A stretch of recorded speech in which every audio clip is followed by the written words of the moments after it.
Hi everybody, my name is Michael Harris, and this is When Roles Aren't Enough, Modern Permissions in Drupal with the Access Policy API. Reach out to me on Slack or on Drupal.org. My username is Moea. I'm just going to jump right in because I get a lot of slides to do.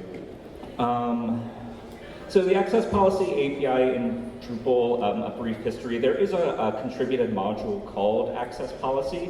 That is not related to this. I think they were both animated by the same sort of overriding architectural concerns, but that's really where the overlap is. So if you find information about the contributed module, that's just not what we're talking about here. We're talking about sort of a core API that was introduced in Drupal 10.3, so it's a little over a year old. And just to sort of level set the goal of this talk, as I talk to a lot of developers, most developers just are not familiar with the API at all. Maybe they've heard about it but haven't implemented it. Maybe they haven't heard of it at all. If you've already heard of it and have implemented it, you're not going to learn anything new today. So my feelings won't be hurt if you go to any of the other sessions. My feelings also won't be hurt if you stay. But just to level set, I leave sessions all the time once I find out I'm not the audience, so I encourage all of you to do that as well. But yeah, so this was introduced in Drupal 10.3. That's sort of when it was rolled into core. It was primarily driven by the developer Christian Van Inda. Apologies for not pronouncing that correct. I guess it's what Americans do, is not pronounce those names correctly. Christian is a major maintainer of the group module and a couple of other modules and a couple of core systems that involve really sort of interesting permissions type things. The Access Policy API is actually basically an adoption of a module called flexible permissions, and the group module has historically relied on flexible permissions to do the kind of weird stuff that we're going to be talking about today, but it got adopted into core. Christian pitched the idea of wrapping this into core at Pittsburgh DrupalCon, and then it got rolled out last June in 10.3. Which is kind of cool. Basically, we're going to refine the definition of what an access policy is, but let's just start with the idea that the access policy is a way of assigning permissions to users other than through roles. Roles is how we've always done it, but now roles have not gone away, but now there's this other thing we can also sort of do as well. Before we get into the access policy, I want to level set with some limitations of the traditional role system. I think if you've worked on a site of reasonable complexity, you're familiar with some shortcomings or some pain points around the role system, but I do want to articulate a couple just for the sake of making sure we're on the same page. I describe these as, I want to talk about sort of three ideas. One is like problems when you have too few roles. Second is problems when you have too many roles, and a third is just sort of a generic problem with the fact that permissions can be static and the fact that you have to write custom access logic. So a big problem with too few roles, if you just don't create as many roles as you need, or you create a relatively small number of roles, is that each role tends to get a lot of permissions. And it can be sort of dangerous or a bad user experience to give users too much access. There's an idea in sort of system design and software design and things like that called the principle of least privilege, or principle of least access, or something like that. I don't remember the exact acronym. But the idea is you should only give users as much permission as they need, and you really shouldn't give them any more. If you've ever been dumped into a system where you can do everything and you're supposed to just do one thing, it can be disorienting to sort of find your way about that very large system. If you've ever had a user who needed to do one specific thing in Drupal and you ended up giving them a role that does a lot of things, that's a very bad user experience for that user, in addition to a risk of, I guess it's a security risk, but it's a risk that they might actually mess something up. So for example, you can imagine a website with a lot of menus. Drupal, it's perfectly common for Drupal websites to have plenty of menus. Let's imagine you have one menu for each state, 50 menus, one for each state, and you have a user who needs to be able to edit the North Carolina menu, for example. Drupal core only ships with sort of one menu permission. It's just like something to the effect of administer menus and menu items. So, you have your user, he only needs to edit the North Carolina menu, but you give him a role that has permission to all 50 menus. And because if you don't have enough roles, maybe he also gets permission to like place blocks in the layout as well, or maybe he gets all kinds of permissions that he doesn't need. So it's going to be a not great user experience for that content editor to sort of just edit the menu that they want. Maybe they accidentally edit a different menu that they want. Maybe they just have the good idea to edit a menu that they shouldn't be editing. You wake up one day and that user has edited a menu that they weren't supposed to, either because they got confused or because they started freelancing and poking around where they shouldn't belong. If you've ever, I've certainly been in situations where a user needed a permission and I said, okay, we're going to give you this role, ignore 90% of the new stuff you see, and only focus on the one thing you need. And that's not a great experience. Yeah, it's just not great. Sort of at the other end of the spectrum, if you take that idea about the principle of least privilege or least access or whatever seriously, maybe you create a lot of roles. There is a contributed module which actually does give you permissions per role, so that's great. Let's go back to our hypothetical example of a website with 50 menus. All of a sudden, instead of one menu permission, you have 50 menu permissions. Are we going to create 50 new roles, each role with sort of one permission, just so that we can granularly give access to those menus so we avoid situations like we just talked about? That seems kind of tedious. We all know that the permissions page when we're configuring Drupal roles and permissions is not very performant. Adding 50 new roles isn't going to be great to that. Onboarding a new site administrator or a new developer and just having to build up the mental model of why do we have all of these different, why do we have dozens and dozens of roles, each with very tiny permissions. It's just kind of hard to get your mind around sort of what the mental model is to assign those roles correctly. And sort of on the flip side, if today our hypothetical user needs permission to the North Carolina menu and next week he needs permission to the South Carolina menu as well, that's more time out of your day where you have to assign a role when you could be developing your next new feature. I sometimes think that marketing teams may not be as sensitive to the day-to-day work of sort of client teams or sort of in-house teams, because it's the in-house teams that have to have their workflow disrupted by answering the ServiceNow ticket or what have you to assign the role, and when you'd rather be sort of coding your new feature. So whereas if you have sort of these big granular roles with too broad permissions, you don't have to grant that extra permission.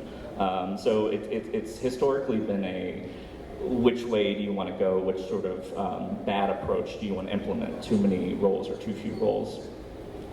If the whole role system isn't working at all, then at some point you start writing custom access logic. You stop relying on the permission system altogether and you just write a permission checker to handle access directly. The problem with, so the reason you might do that is your access requirements might vary based on time, it might vary based on attributes of the user session. You might want to give users different abilities based on whether they're on the correct, whether they're on the VPN or whether they're within the acceptable IP range or not. Maybe the user has a field that's checked or unchecked and you want to give permissions just based on that field. There are plenty of reasons why you want to have variable permissions and why you want to have variable access rather. Sort of the example that sort of was rolled out as soon as the access policy was announced. Imagine that you only want to give users the ability to edit pages during the workday, and like at 5:01 p.m. you cut off their ability to edit pages. You can't do that with roles and permissions unless you're going to have someone log on at like 8 a.m. and assign the roles and then log on at 5 p.m. and take the roles away. That's just not sustainable. Or you write a cron job, or you write a task or something like that. So we're going to be writing custom code at some point. We're just going to have to be. The question is, where is this custom code going to live? It can be in a route custom access checker. It can be in form alters. It can be in node grants. It can be in hook entity access. It can be in hook field access. There's an access key on render arrays.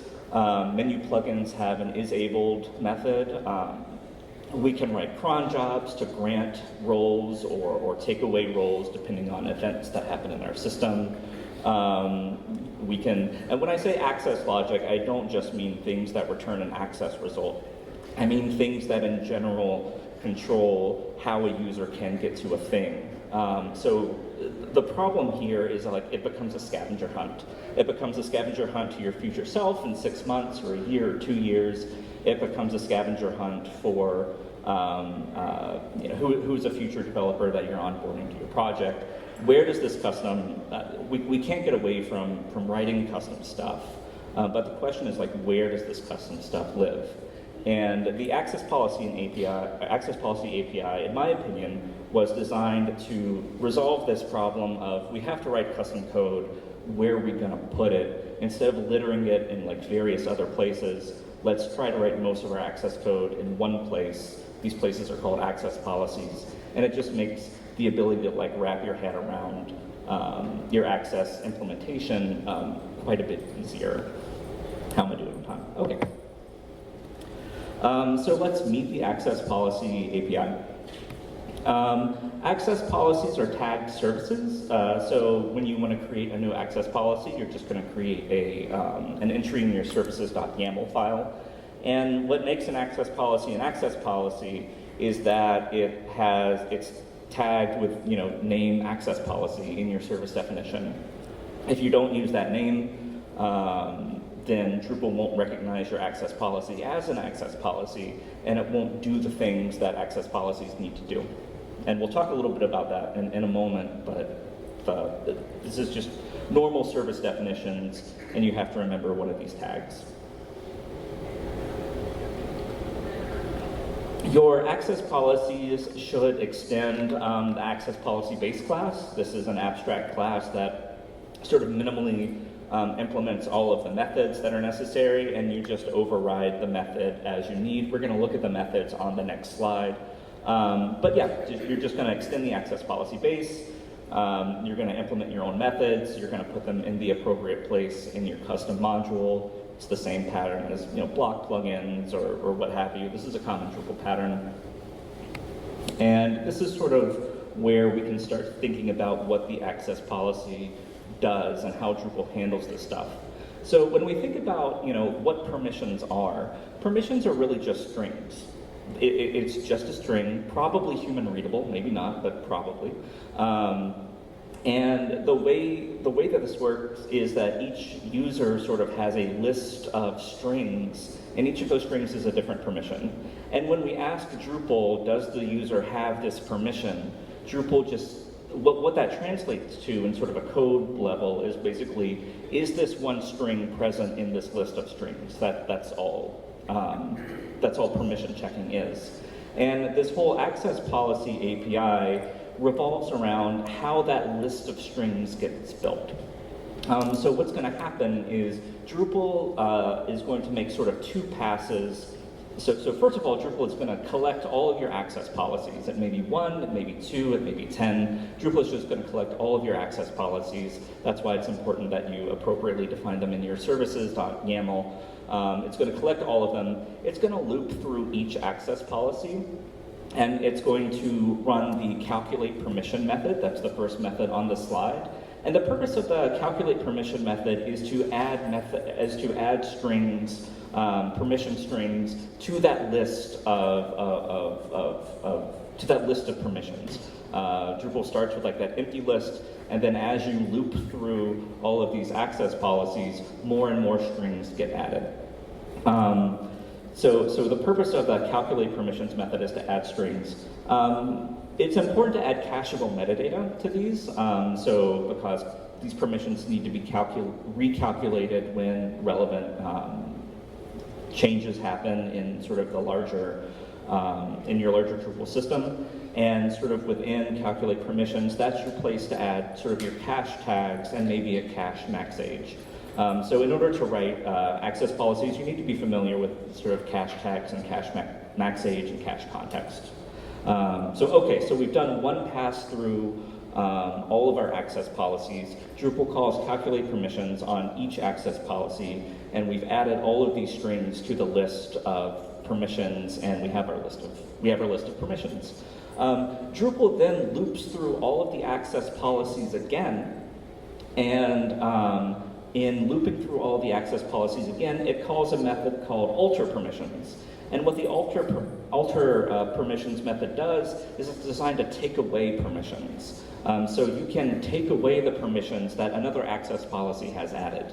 If another access policy gives you permission to create a new basic page and your access policy doesn't want the user to be able to create a new page, then you can implement the alter permissions method and take away that permission. And likewise, this is the place to also add cache tags and cache max age. And then there is a third method called get persistent cache contexts, which you should always implement. And this just adds what cache context your calculated permissions varies by. I find that often user is a common cache context, but familiarity with cache context is going to be here as well. If you want to get deep into the API, you can read why we put cache contexts in the third method and we put cache tags and cache max age in the first two methods, but that's outside of the scope here, I think.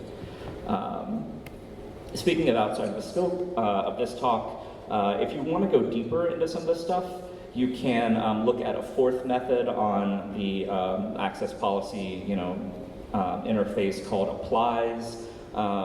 This just gets into some sort of weird edge use cases that are very powerful, but are not very intuitive, and I don't think I can do it justice here, so I'm just gonna skip over that. If you want to look through some behind the scenes of how Drupal is actually doing all of this stuff, you can look at the access policy processor interface, which is how some of this assembling actually starts happening. And you can look at a couple of objects like the refinable calculated permissions interface or the calculated permissions item interface, just to understand how some of the stuff is happening under the hood. I don't think you need to read all of these in order to start implementing the API, but if you're just curious in how some stuff is happening, that's some further reading for you. I'm going to demo, I know that this was all very abstract. I'm going to demo a couple of things just to show you how this works. Yeah, so you can see it for yourself. And I'm going to close. So basically, I have a sample website. I am logged in as an administrator on this screen, and I will log in as a user. And this user has no roles, no permissions, just an authenticated user. So we're going to walk through a couple of business cases you might expect. Business cases where roles and permissions may not be the best tool for the job and how the access policy API can help. And I'll show you the underlying code that helps. So our first use case is going to be, we have a website that people can subscribe to, and if they are premium subscribers, they get even more benefits. Common enough use case. And one of those benefits is that they can buy tickets to exclusive premium members only events. So I have this link up here. It's called Buy Exclusive Event Tickets. You click it, we implement a way to buy the tickets, and that's great. When we look at the actual, I'm going to pull up my code editor here. When we look at our route, we have our Buy Exclusive Event Tickets route. That route, in order to access the route, you have to meet the requirements. And the requirement is sort of buy exclusive event tickets. That's just if you have to have that permission. We can create that permission in our permissions.yaml, and we can create a role called premium subscriber, and we can give that permission to the role premium subscriber, and then anyone with that role can purchase tickets. So I'm going to do that just to prove it. I'm going to log into our user. I'm going to give our user premium subscriber role. I am going to move over to where my user is logged in. I'm going to refresh. And now my user can buy exclusive event tickets. That's great. I'm going to take that role away.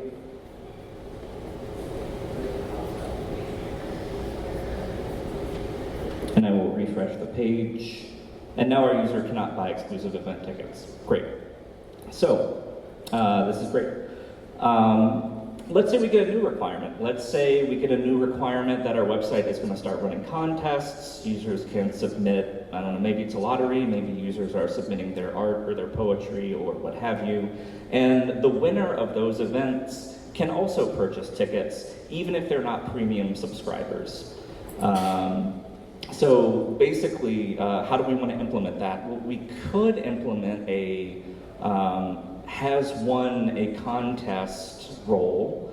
That seems a bit clunky because maybe a winner can win multiple contests. What if we accidentally say that a member won the contest and then they didn't? Once we create the contest, are we going to have to, populate a contest node and then add the role? It's just sort of a very clunky way to do things. We could try to implement our crons, or we could try to implement, I don't know, maybe hook entity update for when we save a node.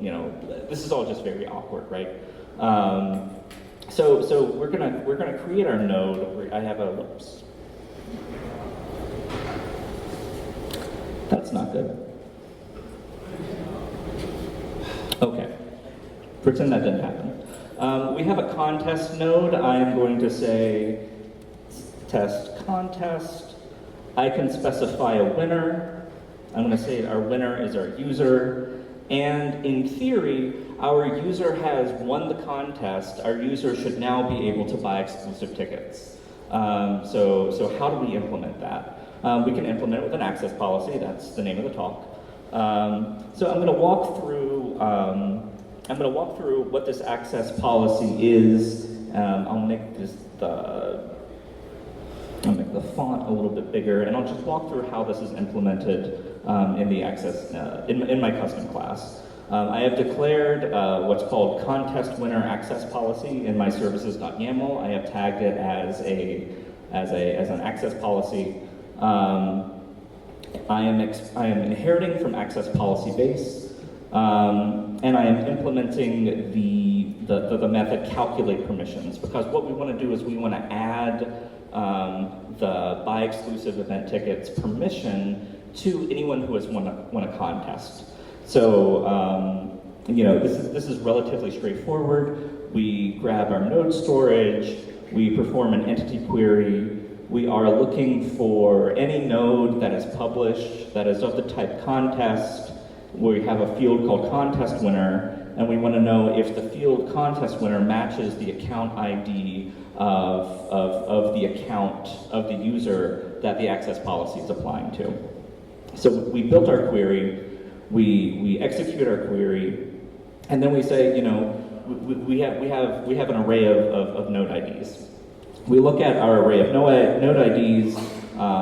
If it is 0, we don't do anything.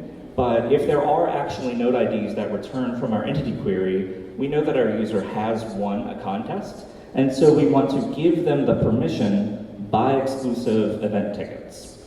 So we get our calculated permissions from the base class. We call parent calculate permissions. We create a new calculated permissions item. The first argument in calculated permissions item is an array of permissions that you want to add to the account. So we just add the item, and we add our cache tags because calculated permissions, our access policies, we need to add cacheable metadata. And in this case, the cache tag that we want to use to invalidate our cache is the node list for contest. If we create a new node, if we delete a node, if we unpublish a node, we want to recalculate all of these permissions. So we've added our cacheable metadata, we have added the permission or not, and we return calculated permissions. And that's a pretty simple implementation of the calculated permissions method. We also always need to implement the get persistent cache context method. In this case, the cache context that we want to vary by is the user. If we don't have a cache context, then every user on the site will get permission to buy things because we're not varying the context by user. So we have to add that we need to perform this calculation once for each user. And there we go. We implement two pretty easy methods. And now we go back to, I haven't refreshed this page at all, but I am our test user who does not have any roles, but this user has won a contest. And so if we refresh the page, now the buy exclusive event tickets link is here. It's here because the user has the permission to see it. And the reason the user has the permission to see it is not because they have a role that gives them that permission, but because they satisfy the conditions of an access policy.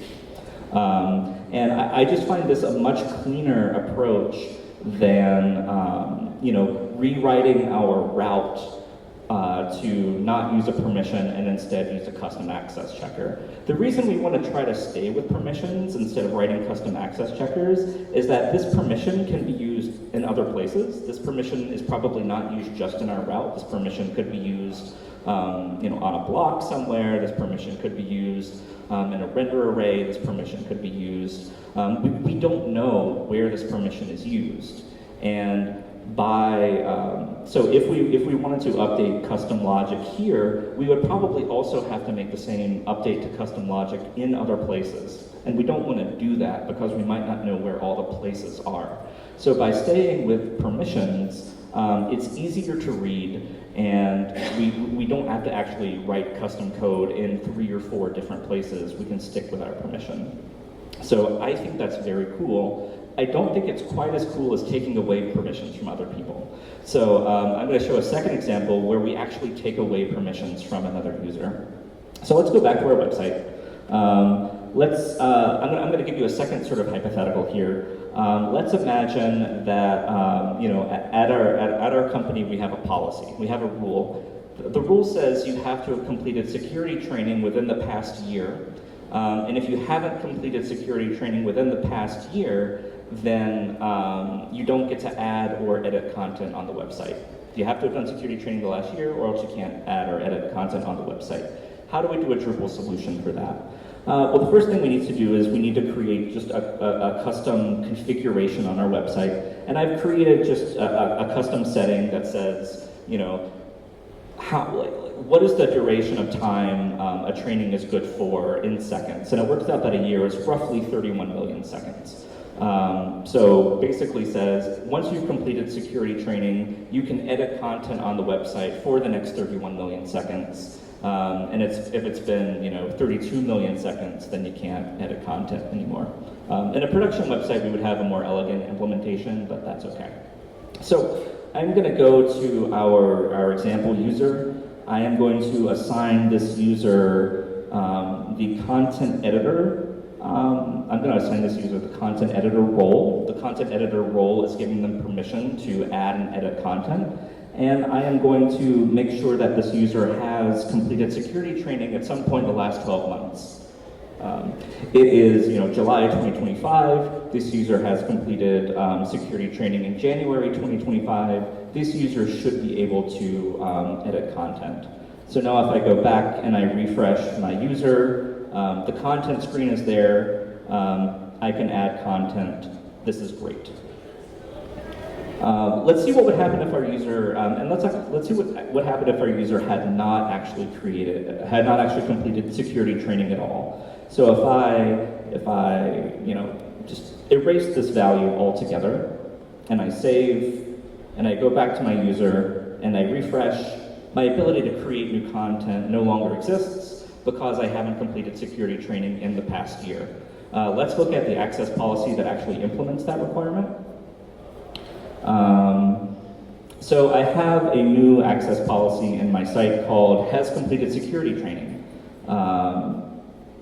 We extend access policy base. We don't implement calculate permissions, we implement alter permissions because we're not adding new permissions, we're taking away permissions. And when we want to take away permissions, we implement the alter permissions method. So we get our user, we want to get our settings because we created a custom setting. We're going to add our cacheable metadata. In this case, our cache tags change based on both the user and that custom setting. And in this case, we want to add a cache max age because we want to recalculate this permission every day. If I completed the training a year ago, I want to have the permission today, but I don't want to have it tomorrow. So I need to implement a cache max age as well. So I've added cacheable metadata. I have an array of permissions that I want to revoke if the conditions apply. So that's create page, delete page, edit page, normal stuff. So basically we're saying if we haven't configured a maximum lifetime, for these permissions to be valid, we don't do anything. We check, has it been, a year? Has it been a year since our user has completed security training? And if it has been, if the user has never completed security training, so if this field is empty, or if it's been too long, then we take away those permissions. The typical way to do that is we want to grab the permissions from the calculated permissions. We want to take an array diff of the existing permissions and the permissions we want to take away, because array diff is just a PHP method for like removing items from an array. So we take our array diff, we create a new calculated permissions item, and we add our new calculated permissions item to our calculated permissions that we grabbed from, which is actually passed into the method. So the calculated permissions are passed into this method, and we're just altering them. One interesting parameter of the add item method to sort of this calculated permissions is the overwrite parameter. By default, this is set to false. So, and the reason this is set to false because when we implement the calculate permissions method, we're actually adding our permissions to the existing permissions. So if we say overwrite is false, then we're merging in our permissions with the main list of permissions. We're adding our permissions to the main list. In a case where we're taking permissions away, and we've taken an array diff of the original permissions and our new permissions, we just want to replace their array with our array. We don't want to merge our array into their array because we're taking stuff out of their array, so we want to replace their array with our array. And our array is just their array minus the stuff we don't want. So that's why we want to set the overwrite parameter true so that they don't actually retain the permissions we're trying to take out. And likewise, we want to set our persistent cache contexts, and that's just the user. Although, again, you may have to write your own cache context or grab any of the other cache contexts that are available. So, let's go back to our, we've seen that, our user has not completed, training ever because we took that date away. So let's say they completed on, it is mid-July 2025. Let's say they did it on January 1st, 2025.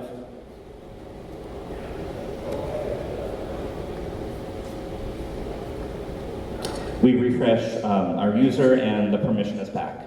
Let's say hypothetically, our employer decides that, a year of security training, a year between security trainings is too long. We actually need to do it for 6 months, not a year. So we need to remove this permission from everyone unless they've created the access, unless they've completed their training in the last 6 months. So, we can just go into our configuration and we can change this value from 31 million seconds to 16 million seconds.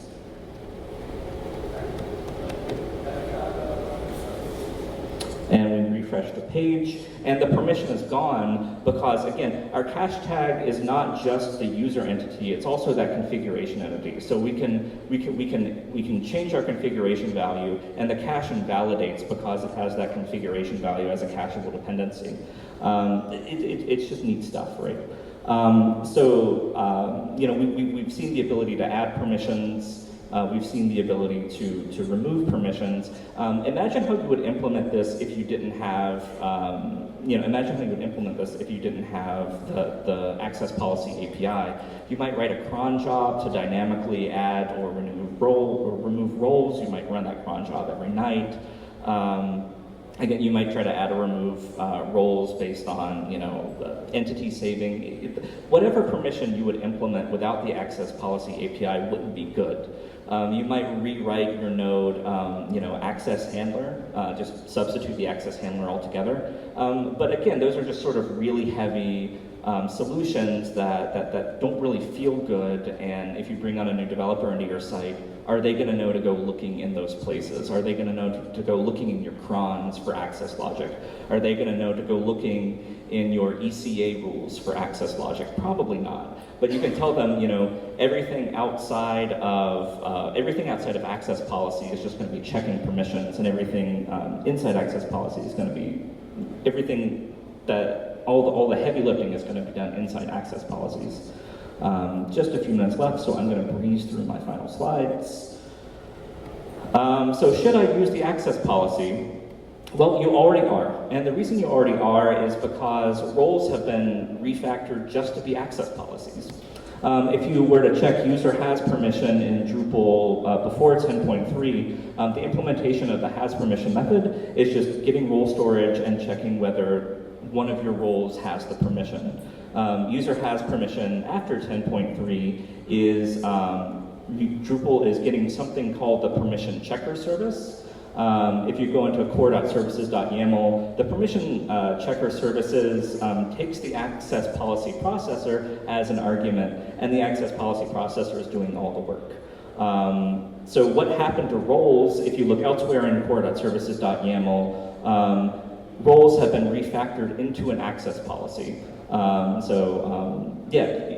You're already using it even if you don't know that you're using it, is kind of the first answer to that question. Roles are just another access policy.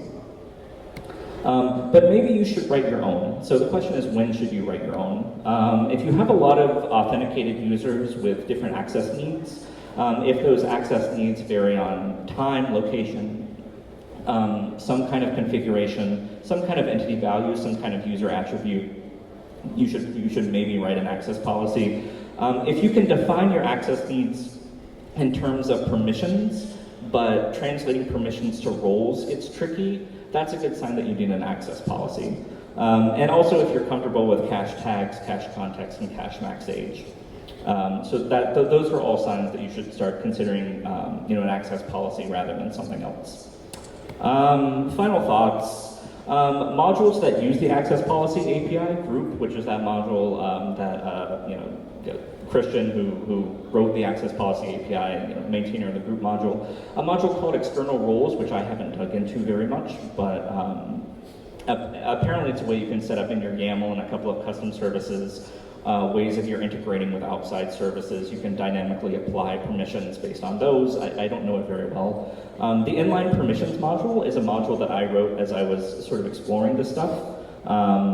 I showed this module to Mike Anello and he hated it on principle, which is an interesting sign. I'll quickly demo that. So basically what the inline permissions module does is, let's go back to user. Yeah. So basically what the inline permissions module does is it creates a text field on the user form where you can just type in permissions and it grants them. So if we go back to, so let's go back to all of these permissions that we, creating and editing basic pages.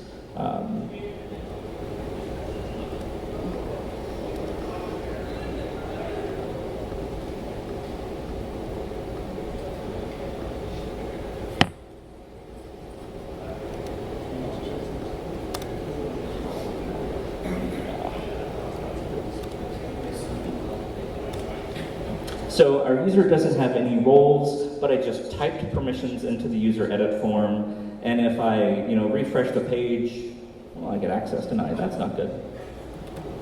Pretend it works. I don't have time to debug it. Yeah. I promise it works if you download it. This is why you don't do live demos. But I mean, we can see how wicked this idea is of just typing permissions into a user. Mike Anello hated it because it didn't work, not because it didn't. But let's go back to our slides. A couple of resources. This is pretty much one of the reasons I wanted to do this talk is because there just hasn't been a lot written about the access policy. There hasn't been a lot of resources. There haven't been a lot of tutorials. This is pretty much everything that's ever been done about the access policy, and it's on one slide. So the good news is you can read everything that's ever been written about the access policy in a couple of hours and start writing it. The user access policy API change record is great. The first comment on the change record is from Brian Osborne, who's a very good developer. It says something to the effect of, this sounds great, what does it mean? I think a lot of people had that reaction, so that's why I think talks like this are good, because it helps explain to people what this means. The access policy API also allows you to take super user permissions away from user one. So that's a good thing to be aware of. If you want to take permissions away from super user one, you now can.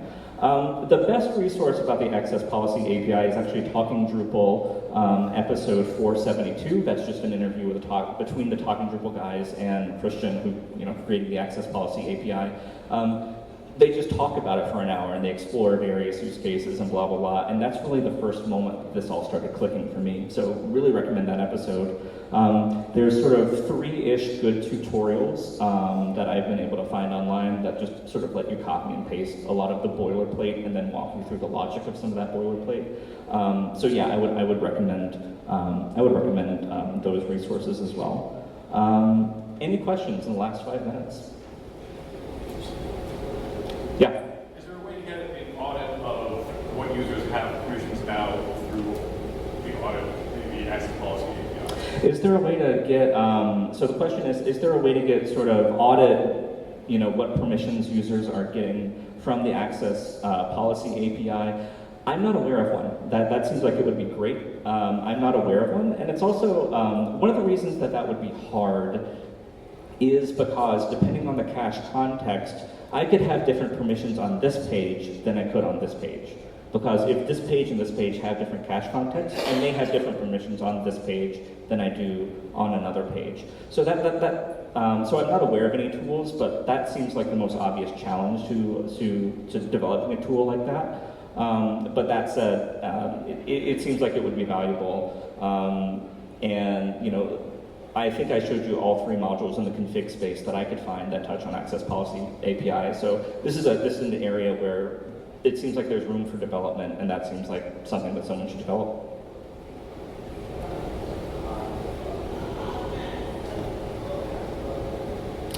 We can stare at each other awkwardly for like 3 more minutes. When you revoke permissions through the API, does that also affect the inline permissions model? Is that one that broke? That's a great question. Repeat the question. Okay, so the question was, did my module break because I had revoked those permissions based on, yeah, probably actually. So the question was did I break my demo because that user no longer was meeting the requirements of that access policy? We can try that. Let's try that. I don't want to demo my own module and not work.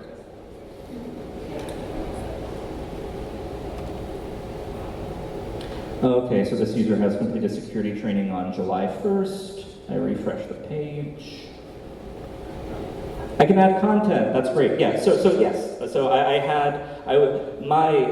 the inline permissions module was correctly granting these permissions, but then the, have to complete access policy in the last however many, days access policy was taking them right back away. So thank you for that catch. I guess to that end, that seems awfully powerful to be able to revoke permissions from anywhere just by writing this extension of the model. Yeah, so the comment is that it's really powerful, the ability to revoke permissions is probably really powerful if you can just do it anywhere. And so the logic inside of alter permissions can get more complicated. You can do sort of more tests based on, you have access to anything that's in the access container. You can write more edge cases than what I wrote here, which is a pretty blunt tool. But yes, it's really powerful to just be able to yank permissions away. Any other questions in the last 30 seconds? All right, thank you all for your attention.